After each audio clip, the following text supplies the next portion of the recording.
네, 먼저 자경문 서문을 읽어보도록 하겠습니다. 119조. 주인공아 청하은하라 기니 득도공문위원을 여하정윤고 지중고 여장우시래로 지우금생이 배가 갑진하고 달하고 지하야 항조중하기 입삼도지 고륜하며 불수재선이 침사생지 업회로다 신수육적고로 혹다악취즉 극신극고하고 신배일승고로 혹생인도즉 불전불후로다 금력행득인신이나 정시불후말세니 어허 동제라 시수과여왕 수현이나 연응 반성하고 아래 출가하야 수지응기하고 작대법보가야 이출진지경로하고 항무르지묘법하면 여룡득수여사호 고산이라 기수묘지리는 불가승근이니라 인유고금이연정법무하이하며 인유우지연정도무성세하나니라 수제불시나 불순불교즉 하익이며 종치말세나 봉행불교즉 하상일이요 고로세존이 운하사대 아여양의하야 지병설야가나니 복여불복은 비의구야니라 우여선도하야 도인선도하나니 무니불행은 미도과야니라 자리리이니 법계구족하니 야가구주라도 갱무소이니라 자금이후 아지제자가 전전행지즉 열의 법신이 상주이 불멸야라 약지여실이즉 단한자 불수도 언정 하환호 말세야리요 복망하노니여 수흥결열지지하며 개특달지회하여 진사재연하고 제거전도하며 진실이 생사대사하야 조사공안상이 의선참고하야 이대오로 이측하고 절막자경이 대굴이어다 요사마룬의 거성이요하야 마강법약하고 인다사키하야 성인자 소하고 배인자다 하며 지혜자 과하고 우치자 중하야 잡을 수도 하고 영내다인 하나니 법유장도 지연은 언지부진이라 공여장록으로 아이관견으로 찬성신문하여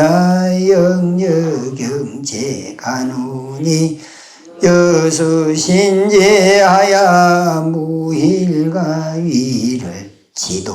지도하노라 송활 우심부락 정교만이요 지의 무수장 아이나무나니 공복고심여아호요 무지방일사 전은이로다 사은마은 수청하고 성교 연장고 불문하나니 선도무인 수여도리요 장영고치 고전신이로다.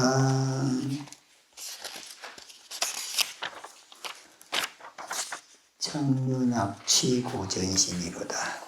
다시 119쪽 6번 읽도록 하겠습니다.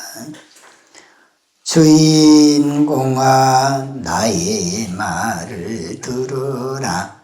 얼마나 많은 사람들이 공안법 가운데서 도를 얻었거늘 그대는 어찌하여 고통세계에서 길이 윤회하는가.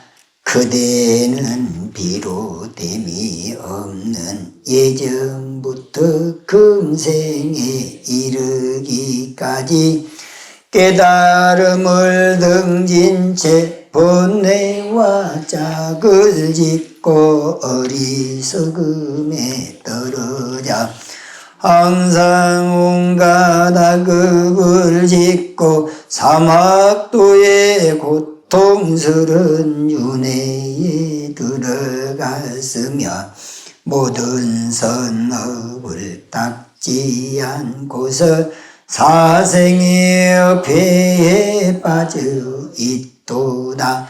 몸은 6가지 도적을 따르는 까닭에 혹 나쁜 곳에 떨어지면 몹시 힘들고 고생스러우며 마음은 일승을 등진 까닭에 혹 사람으로 태어나더라도 부처님께서 나시기 전이거나 이후로다.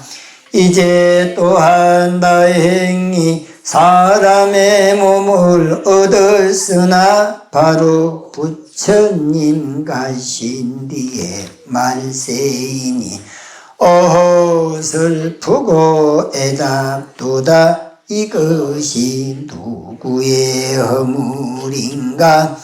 비록 그렇지만 그대가 능히 반성하고 애정을 끊고 출가하여 바루를 받아 지니고 큰 법복을 입고서 번뇌를 벗어나는 지름길을 밟고 무르의 묘법을 배운다면 마치 용이 물을 만남과 같고 흡사범이 산을 의지한 듯하니 그 수성하고 미묘한 이치는 가히 말로 다 할 수 없느니라.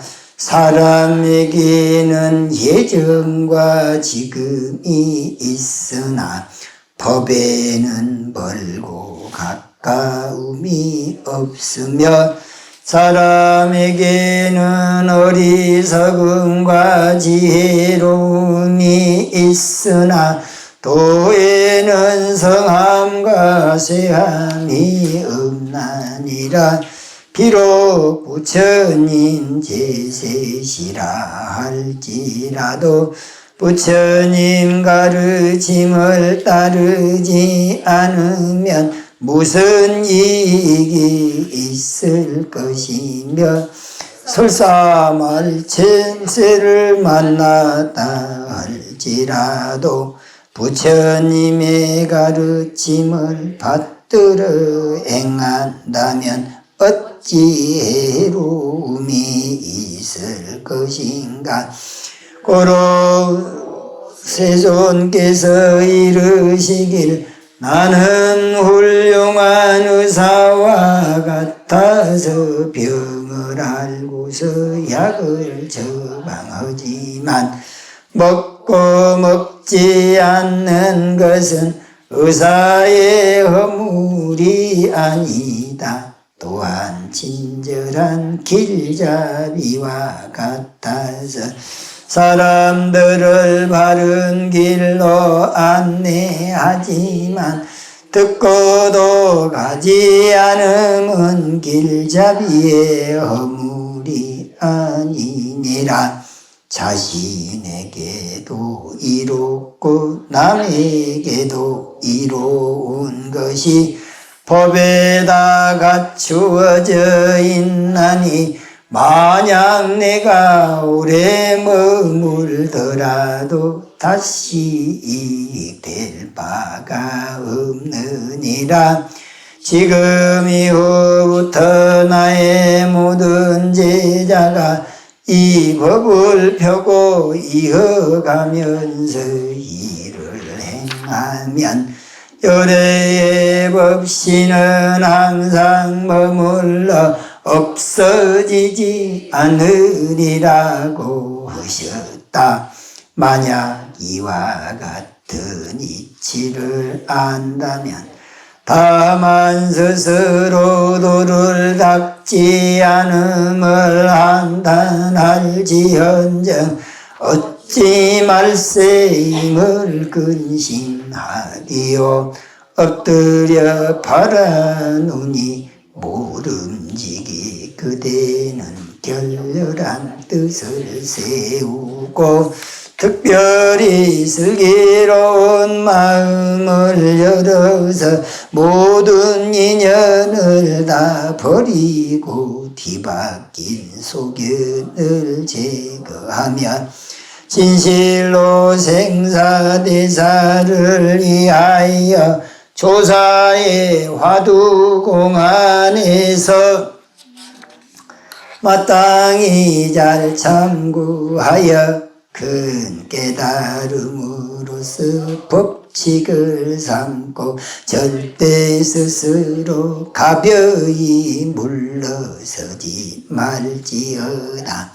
생각컨대 이 말세에 오는 성인이 가신지 오래되어 마구니는 강하고 법은 약하며 사람들은 대다수가 간사하고 사치스러워서 도를 성취하게 하는 사람은 적고 도를 망치게 하는 사람은 많으며 지혜로운 이는 적고 어리석은 이는 많아서 스스로 도를 닦지 아니하고 또한 다른 사람까지도 괴롭히나니 무릇 도의 장애가 되는 인연은 말로써 다 하지 못하느니라.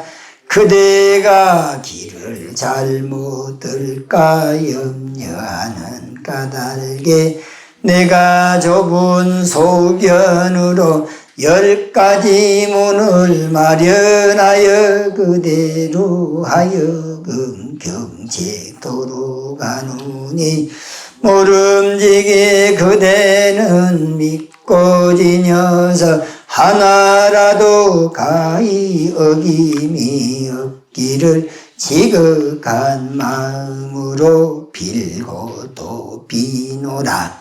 개성으로 이르시길 미련한 마음으로 배우지 않으면 교만한 마음만 늘고 어리석어답지 않으면 아상인상이 자라나니 빈 뱃속에 마음만 높으면 줄인 호랑이 같고 무지한 제 게으름은 경솔하게 재주는 원숭이 같네.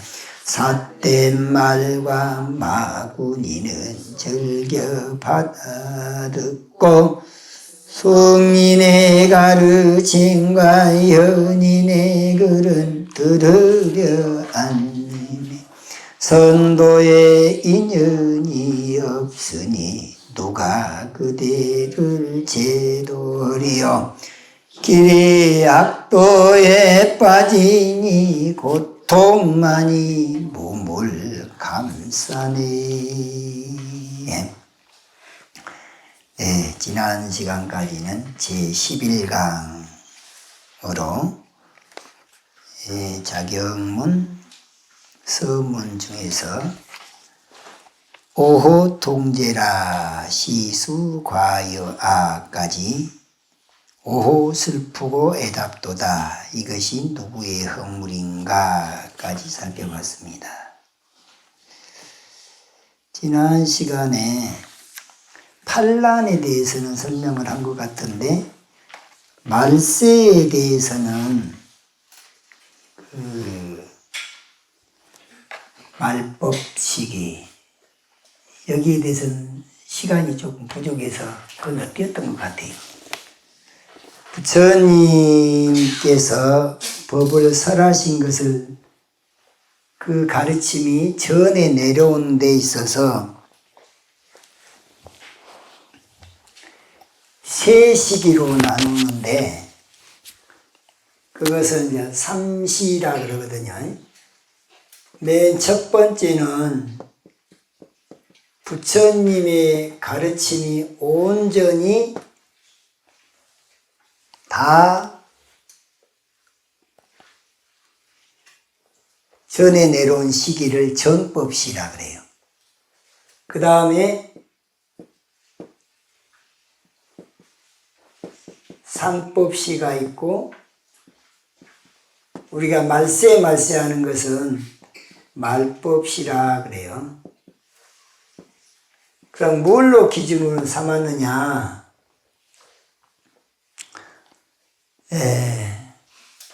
첫 번째 정법시에는 부처님 가르침이 변질되지 않고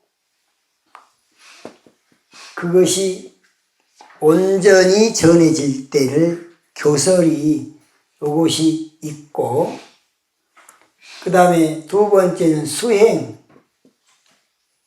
열심히 수행한 사람도 많고 수행의 결과적으로는 깨달음이잖아요. 깨달음도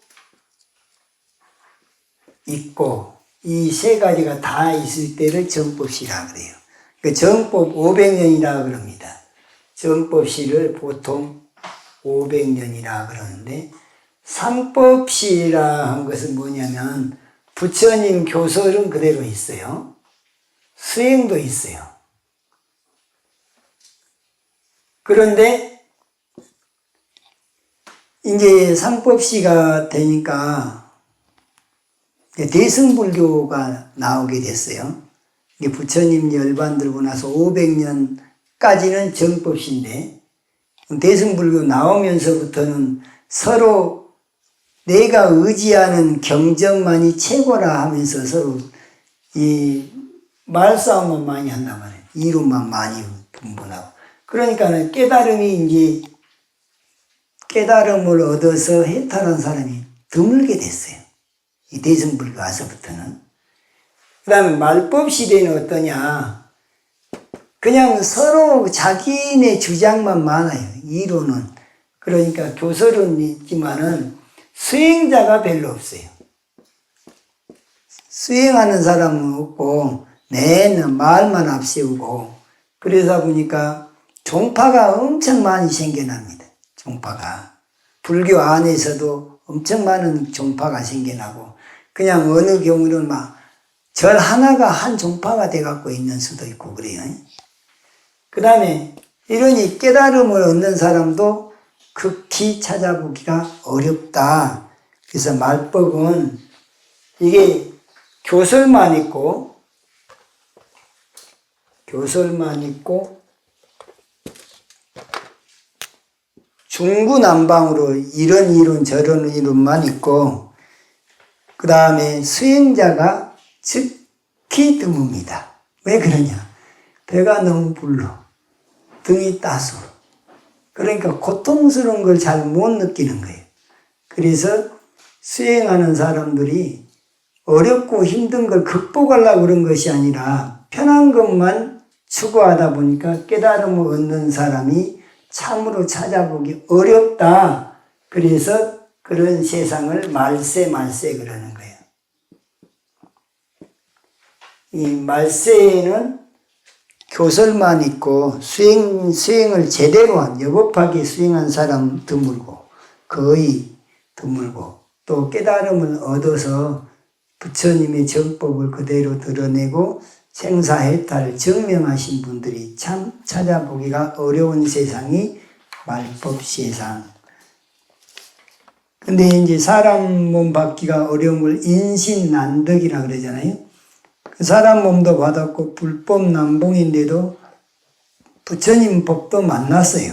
그러니까 이제 또한 다행히 사람의 몸을 얻었으나 바로 부처님 가신 뒤 말세이니 오호 슬프고 애답도다. 이게 누구의 허물인가 했는데 부처님이 가신 뒤라도 부처님의 열의 법신인 진리의 가르침은 그대로 남아있잖아요.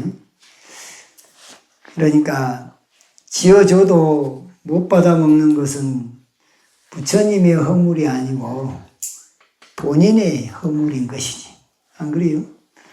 수연이나 비록 그렇지만 여능 반성하고 그대가 능히 반성하고 하래 출가하여 애정을 탁싹둑 비워버리고 출가하여 여기서 애정이라는 건 세속적인 욕망을 말하겠죠. 세속에서 제일 크게 치는 것은 오욕락입니다. 재색, 신명수. 근데 그것을 헌신작처럼 그냥 싹둑 잘라버리고 출가를 해서 수지응기하고 바루를 받아 지니고 착대법복하여 큰 법복을 입고서 리출지인지 경로하고 번뇌를 벗어나는 지름길을 받고 학 무루지 묘법하면 무루의 묘법을 배운다면 했는데 여기서 수지 응기하고 해서 응기가 응량기의 약자인데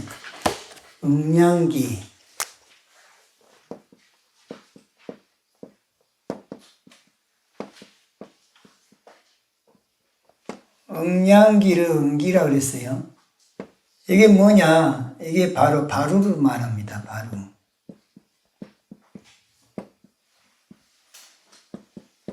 이 바루인데 스님들 바끝을 바루라 그래요. 제가 이제 출가를 해가지고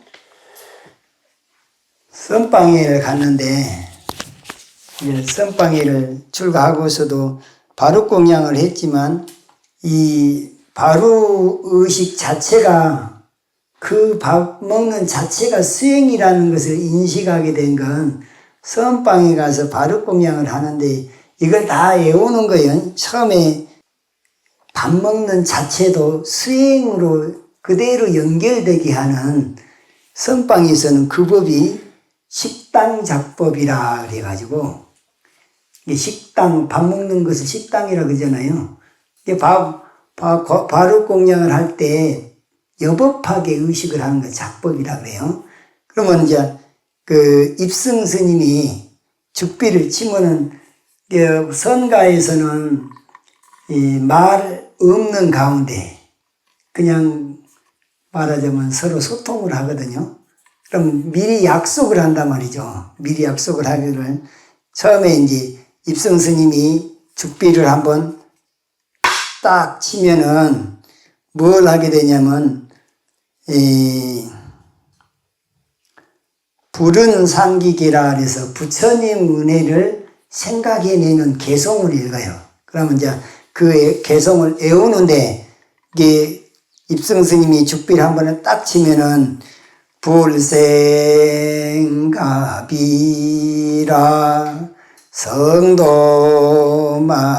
성도마갈타 설법하라나 인멸구시이라. 부처님이 태어난 곳이 가빌라국이죠. 그래서 불생가비라.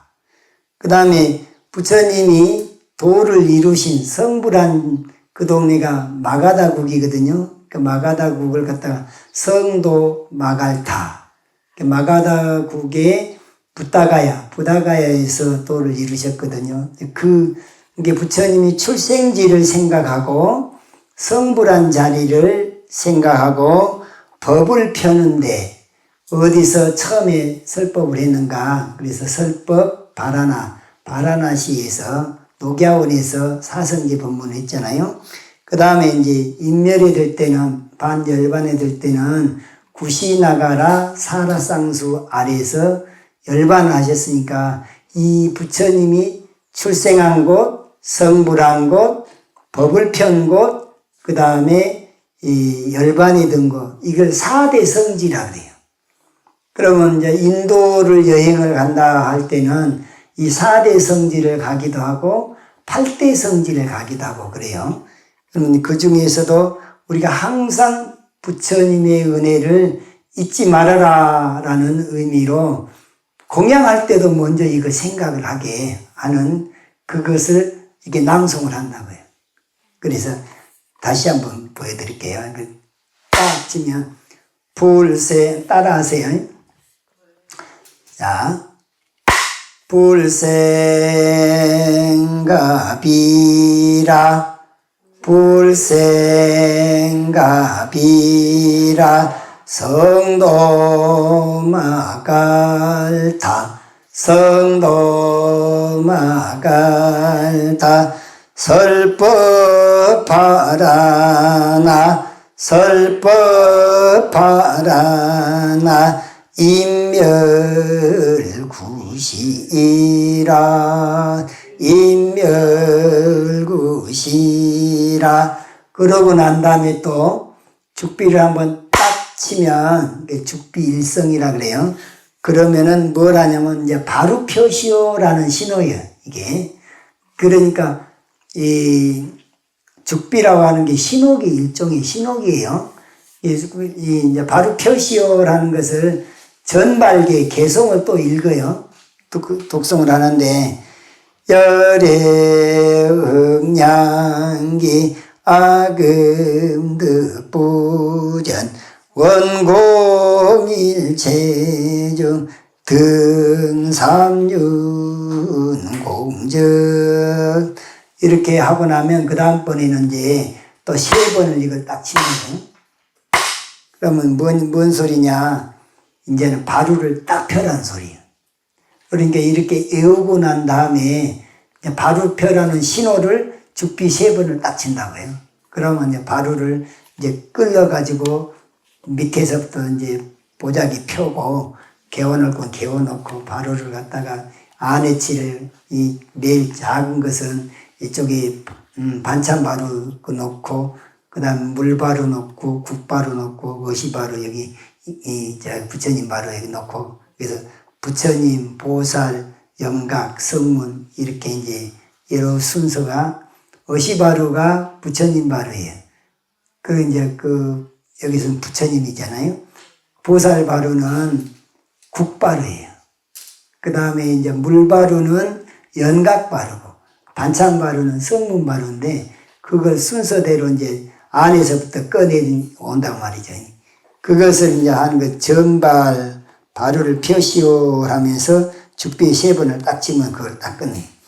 그 다음에 죽비를 한번 딱 치면 그 다음에 이제 하판에서부터 어느 나와가지고 밥을 배분하는 것을 행위기라 그래. 밥 퍼주시오 그러면 이제 제일 먼저 밥 푸는 사람이 앞에 나와서 밥을 들고 이제 가면 이제 바루를 준다고 말해. 주면은 그놈 받아갖고 바루를 이제 이렇게 칼처럼 삼각으로 이렇게 삼각김밥처럼 삼각으로 이렇게 요리 한번 누르고 밑에서 딱 이렇게 떠갖고 딱 넣어야 돼. 그리고 그것이 이제 밥풀이 안 묻게 하기 위해서 물을 갖다가 묻혀놔요.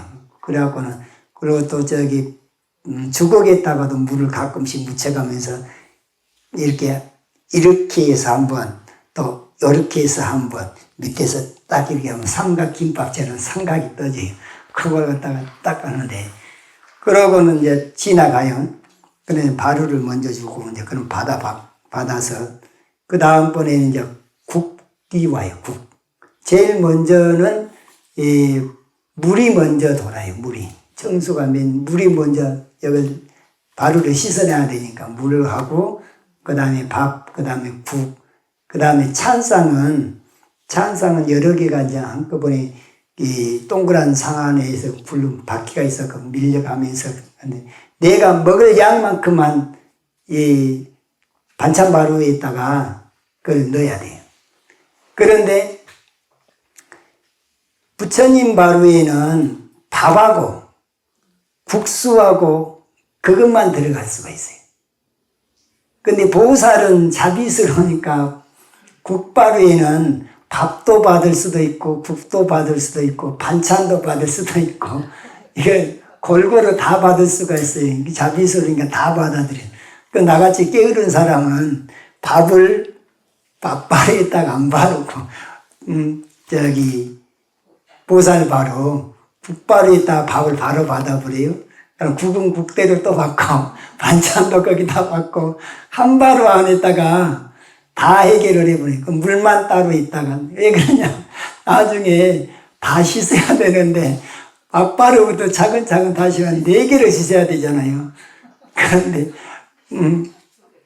보살바루 거기다가 해결을 해버리고 나면 물바루하고 보살바루만 나중에 씻으면 간단하니까. 근데 그 전생에서부터 습관인지 우리나라 와서 사합바루예요. 중국 불교 와서.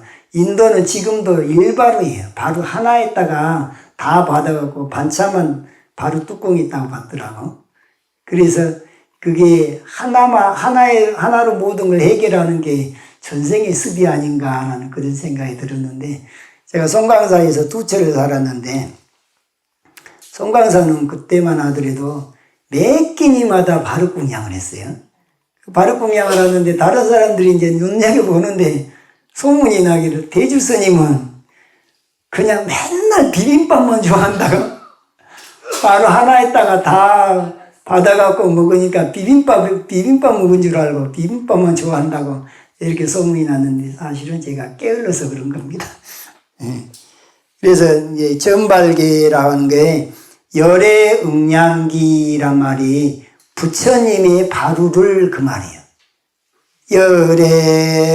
열애응량기 아금득부전 부처님 바루를 나도 이제 받아서 편히 이 바루가 어디서 왔냐 부처님한테서 온 것이다 생각하는 거죠.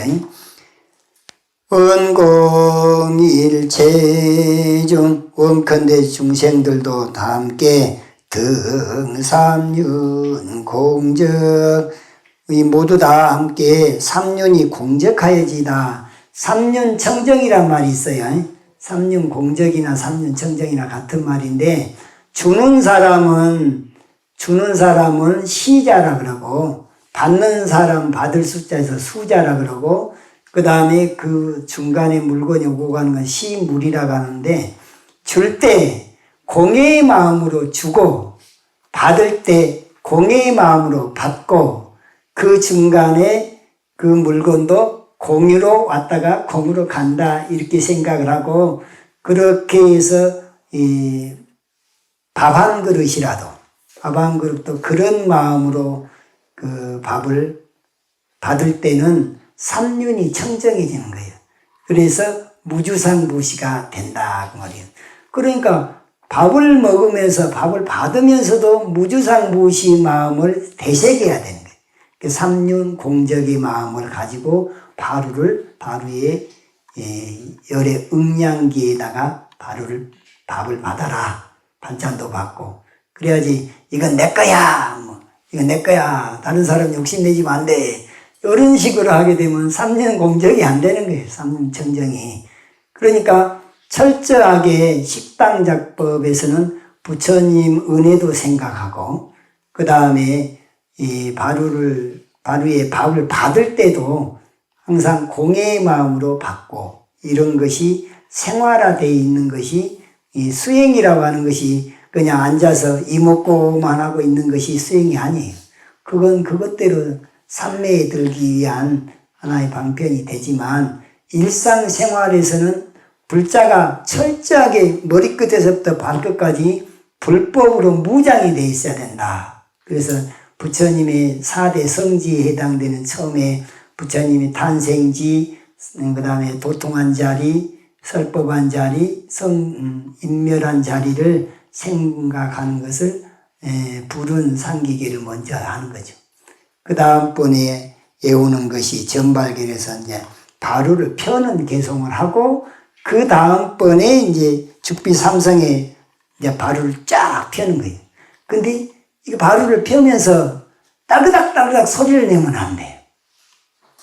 그러니까 100명이 공양을 같이 해도 한 사람이 공양한 것처럼 그렇게 작단 무조건 무건이니까 무건에다가 바루를 꺼내면서 그 소리가 나잖아요. 그럼 바로 이렇게 사람들이 시선이 집중이 돼 버립니다. 그 위압감이 크니까 조심할 수밖에 없는 분위기가 있어요. 그 다음에 이제 전발하고 난 다음에 이제 행익을 하는데 맨 먼저 물이 와서 다관이라 그래요. 술을 담는 것은 주전자가라 그래요. 그렇죠? 차를 담는 것은 다관이라 그래요. 이게 다관을 드는 방법도 있어요, 이게. 그리고 물을 따를 때 우르고 이렇게 따르면 안 돼요. 딱 서서 이렇게 따르는데 이게 엄청 큰 다관이라서 무거워요. 그럼 밑에서 딱 받치고 이렇게 해서 그러고는 절수를 잘해야 돼. 그 절수는 물을 딱 끊어줘야 된단 말이죠. 뭐 저쪽에서 물 그만 주시오라는 표시를 해야 되잖아요. 그러면 이 바루를 받고 바루에다가 이제 물을 받는데 여기서 한번 싹 이렇게 바루를 좌우로 이렇게 한 번 흔들어요. 그러면은 거기서 절수를 딱 끊어야지. 그런데도 불구하고 계속해서 따르고 있으면 나중에 그 사람 참여해야 됩니다. 예, 그렇게 이제 절도가 있어야 돼. 그렇게 하고 나서 이제 바루를 공양을 다 끝나면 또 거기에 맞춰서 또 그 개성들을 또 몇 가지가 더 있어요. 그 언제 기회가 닿으면 이 식당작법이 바루공양을 식당작법이라고 해요. 바루공양을 여법하게 하는 것을 한번 시연해 보면은 그러면은 공부라고 하는 것이 일상생활이 그대로 공부로구나. 그것을 알 수가 있습니다. 그래서 여기 수지 응기하고 해서 응기가 응양기의 약자인데 이것을 조금 더 깊이 이해시켜 드리기 위해서 식당작법, 바루공양할 때 어떻게 사용되고 있는가를 한번 말씀을 드렸습니다. 차 대법보가야 이것이 이제 가사잖아요. 가사가 대법복이요. 법의 옷이다. 이게 가사의 이름이 여러 가지가 있어요. 원래는 이제 이것이 산스크리트어는 가사야. 가사를 이게 법을 수행하는 사람이 입는 옷이다. 그래서 이제 법복이라 하기도 하고, 그 다음에 우리나라에서는 그냥 속에 승복이 이런 것이 따로 있지만 미얀마를 가면요 이런 속옷은 안 입어요. 팬티도 노팬티예요. 그게 팬티를 입으면 곤란해 본인이. 왜 곤란하냐? 습진이 생겨버려요. 그러니까 요즘에 그 장마철이 가까워지다 보니까 오늘 비도 오고 그러는데 날씨가 후덥하잖아요. 근데 내가 미얀마가 살아보니까 장마철에를 우기철이라고 해요. 장마철에 하루에도 연하루 번씩 소나기가 와요. 그러면은 계속 우중충한 날씨에서 소나기가 한 줄고 쫙 가고 그러고 난 다음에 그 습도가 말도 못해. 더운 데다 아열대 지방에 거기다가 속옷 팬티 입고 또 뭐 껴입고 그랬다가는 아주 그냥 땀띠 나고 땀띠가 납니다. 그리고 이제 속옷을 입을 수가 없는 상황이에요. 그리고 거기는 맨발이 청춘이야.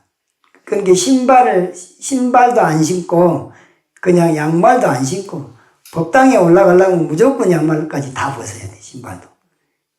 그것이 오히려 발바닥 지압도 되고 말이죠. 발병이 더 없답니다. 근데 우리는 예의를 너무 지나치게 차리다 보니까 법당에 들어가면서 양말 안 신으면 야단 맞는단 말이에요. 그쪽에는 법당에 들어가면서 양말 신으면 야단 맞는단 말이에요. 어느 법이 맞는 법이에요? 양말을 신어야 맞는 거예요? 안 신어야 맞는 거예요? 네?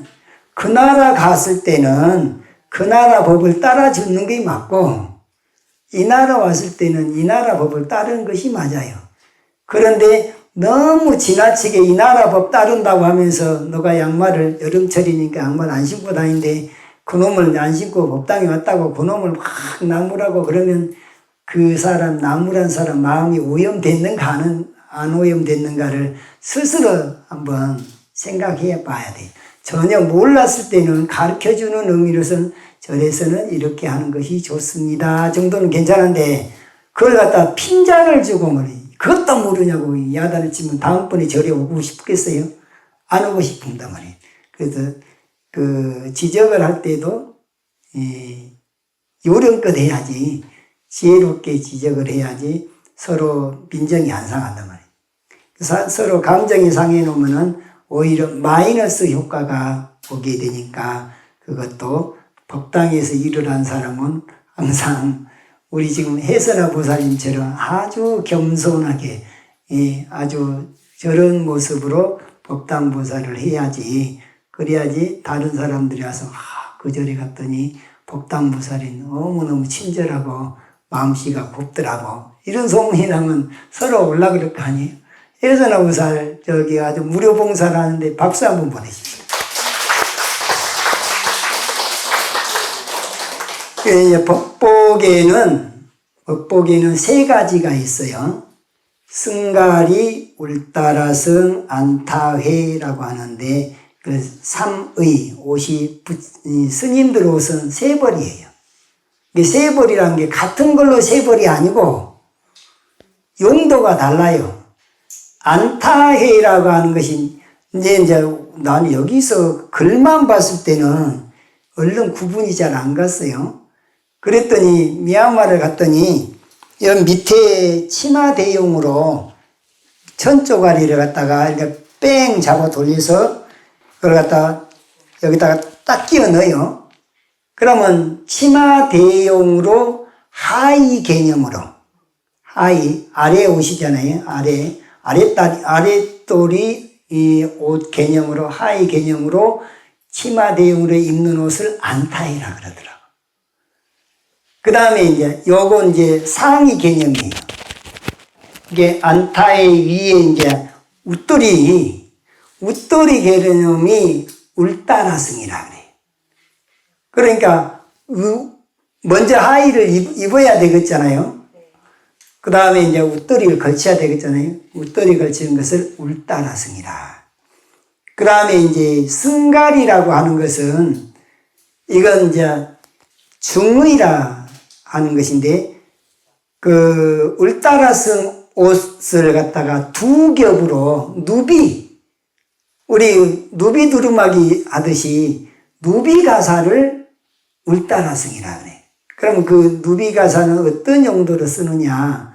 그 누비 가사는 밤이 되면, 더군다나도 밤이 되면 추워요. 이불 대용으로 쓴다. 이게 그놈을 갖다가 가사자락을 쫙 펴면요, 이불 한 채만큼 길어요.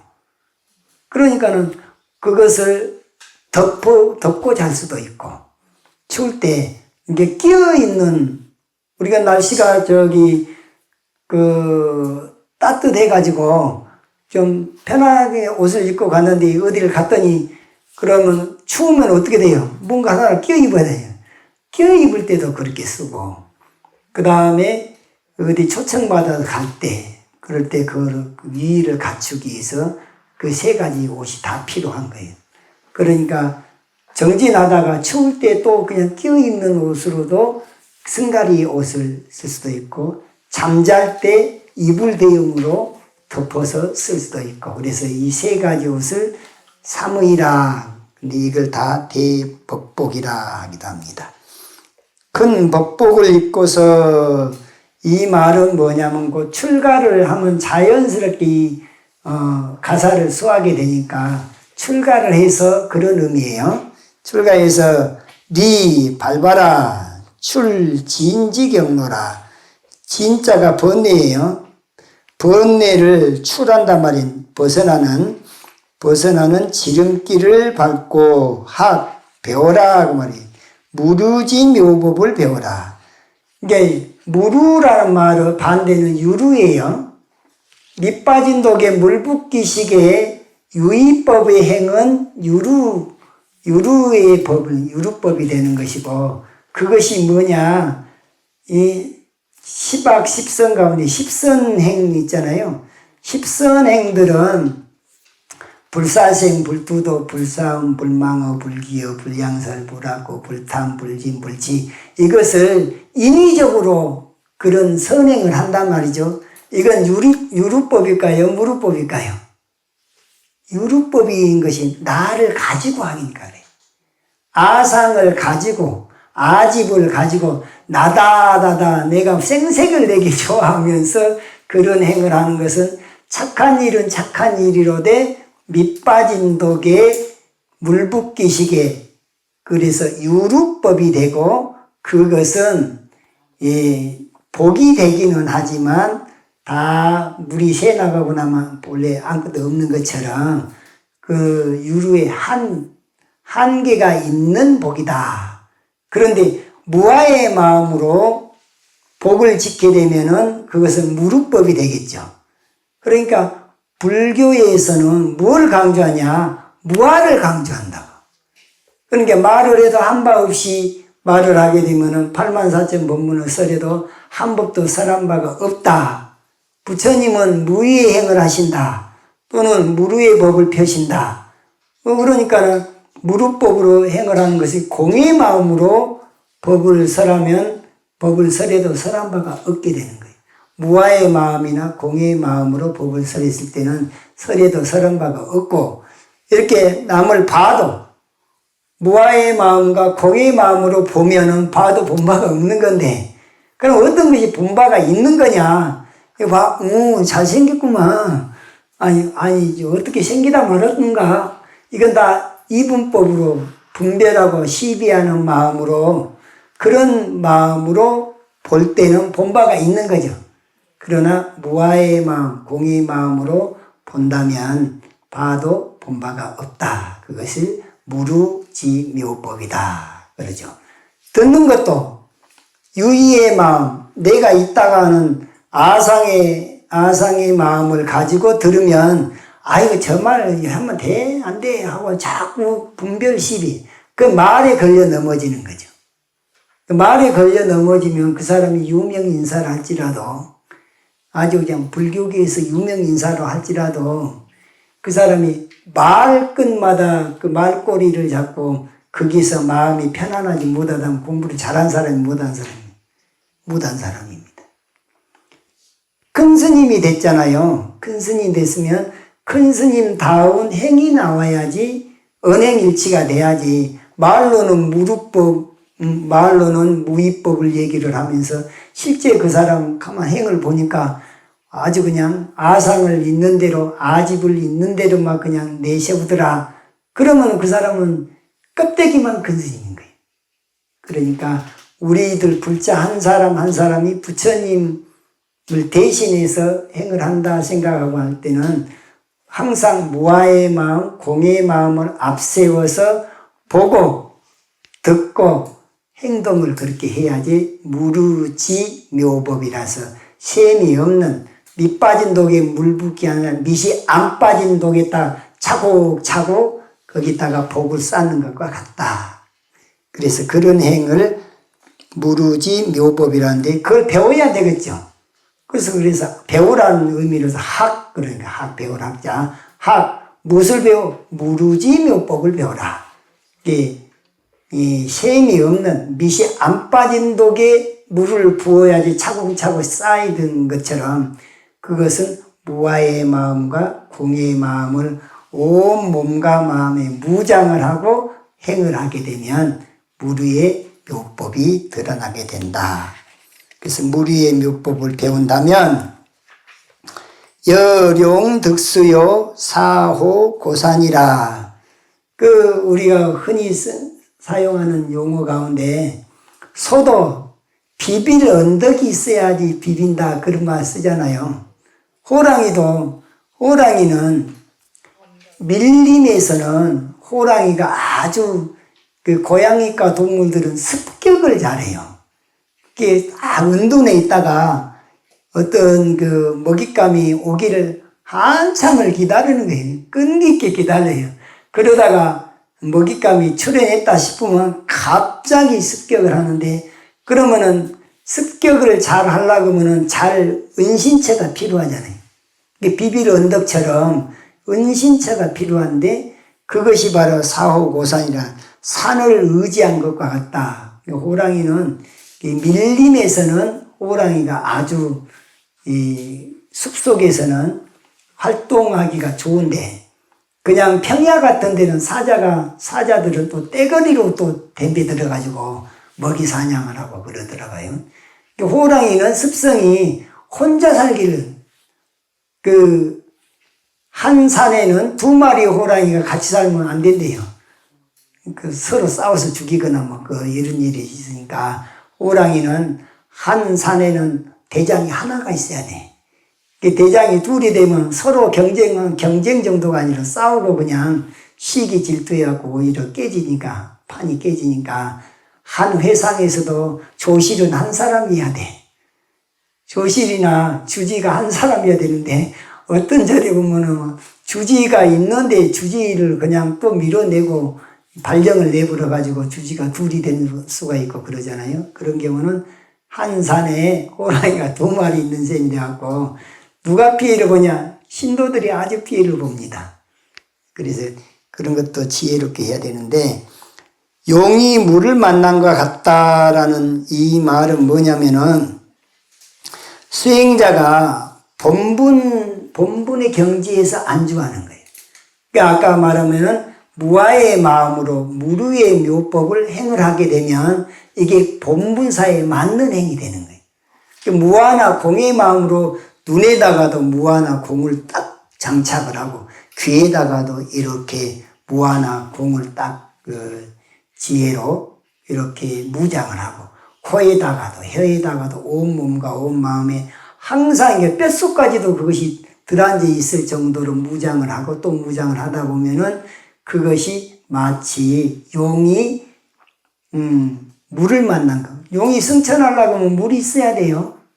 날아 올라가려면은. 그래서 용이 물을 만난 것과 같다는 게 수행자가 본분사야 딱 맞는 행으로 안주를 한 것을 그런 의미를 내포해서 여룡득수라 하고 또 마치 호랑이가 사호고산이라 이 고자가 의지할 고자입니다. 그러니까는 내가 여기 가서 여기서 이렇게 기대고 있는 거 이런 것도 의지할 고자를 산을 의지하면은 고산이라 그러고 책상을 의지하게 되면은 고책상이 되겠죠. 그래서 여령 득수 사오 고산이라고 하는 여름 말 가운데 한 가지만 그 여령 득수라는 말만 가지고도 강조해도 되고 사오 고산이라는 말만 강조해도 충분한 의미는 뭐냐? 무류지묘법을 실천하는 것을 의미를 하고 있다. 기수묘지리는 그 수승하고 묘한 이치는 불가승언이라 말로 다 할 수 없느니라. 그러니까 불자라도 또 절에를 오래 다녔어도 무아를 실천하는 법을 모르거나 공을 실천해서 반야바라밀로 나아가는 법을 모른다면 그냥 공연불이야. 반야신경에서 무 안입이설시니 무 색성양미촉보 무 안개 내지 무식계 무 무명 영무 무명진 내지 무 노사 영무 노사진 무 고진멸도 무지 영 무드 전부 앞에가 무자가 들어가잖아요. 없다 무엇이 없냐?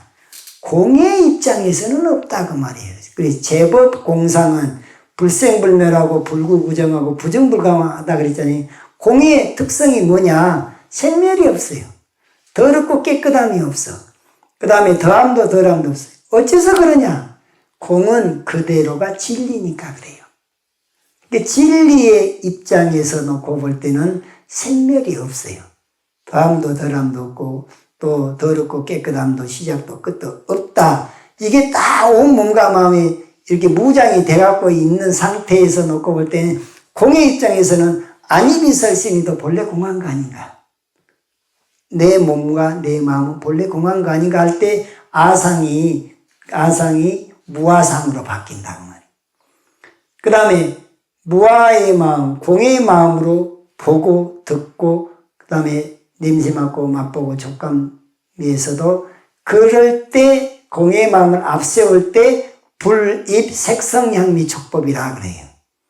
그러니까 육군이 색성향미 촉법을 상대하는 것을 육촉이라 그러는데 상대할 때마다 육촉이 일어날 때마다 육식이 일어나거든요. 분별하고 시비하는 마음. 그 분별과 시비를 딱 잠재울 수 있는 것은 공을 앞세우는 거예요. 그때 공은 통찰지라 그래요. 그때 무아는 통찰지라 그래요. 이게 통찰지를 가지고서 내 몸과 말과 마음을 컨트롤할 때 그럴 때 우리는 누구와 함께 있느냐? 부처님과 함께 있어요. 어떤 부처님과 함께 있느냐? 청정법신 비로자나불. 왜? 공이 비로자나불이요. 공이 법신불이요. 무아가 곡신불이요. 무아가 법신불이요. 인과 무상, 무아, 공, 연기법이라고 하는 것이 법신불이에요. 이게 연기법을 인격화시켜서 부처님이라고 붙여놓으면은 바이로차나 붙다. 그래서 법신불, 청정법신, 비로자나불이 된다. 이렇게 알아들으면 되겠습니다. 자, 그 수승하고 미묘한 이치는 가히 말로 다 할 수 없느니라 까지 하고 잠깐 쉬었다가 계속하겠습니다.